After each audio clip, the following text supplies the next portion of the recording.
Project 2025 is a bold plan. Among other things, it aims to reshape American education by the year 2025. Supporters believe our current system is failing, and they want major changes to how schools operate and how students learn. Critics worry about the impact of such drastic changes. They fear it might create a system where some students are left behind. Project 2025 champions school choice. This means giving parents more options besides their assigned public school. One key proposal is a voucher system. Vouchers would give parents government funds to use for private school tuition or other educational expenses. Supporters believe choice empowers parents and encourages schools to improve. They argue that competition will lead to higher quality education for all. Critics counter that vouchers drain resources from public schools. They worry that private schools lack the oversight and accountability of public institutions.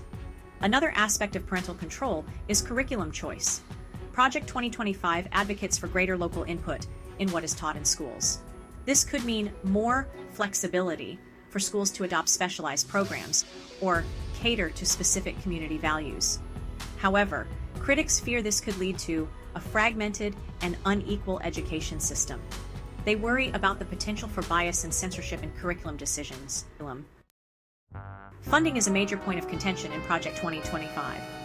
The project calls for reducing the federal role in education. This includes decreasing federal funding for schools. Supporters argue that local communities are better equipped to decide how to spend education dollars, while critics counter that federal funding is essential to ensure equity. The proposed voucher system further complicates the funding debate. The financial implications of Project 2025 are complex and far-reaching. Project 2025 proposes a significant shift in power from the federal government to states and local communities. This decentralization would affect curriculum decisions, teacher certification, and school accountability measures. Supporters believe local control allows schools to be more responsive to the needs of their communities. They argue that a one-size-fits-all approach to education is ineffective. Critics worry about the potential for inconsistency and inequality across different areas. They fear that some students may receive a subpar education based on their zip code. The debate over local versus federal control is not new. It has been a recurring theme in American education for decades. Project 2025 reignites this debate and raises important questions about the balance of power in our education system.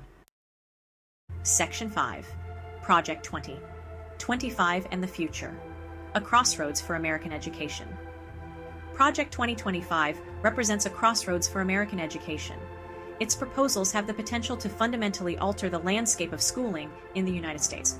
Supporters believe these changes are long overdue, arguing that our current system is failing too many students. They see Project 2025 as a necessary step towards creating a more equitable and effective education system. Critics are wary of the potential consequences. They fear that these changes will exacerbate existing inequalities and undermine the foundation of public education. The long-term impact of Project 2025 is uncertain. Its success or failure will depend on a complex interplay of factors, including political will, public opinion, and the commitment of educators and communities. One thing is certain: the debate over the future of American education is far from over. For more Christian news, subscribe to our newsletter.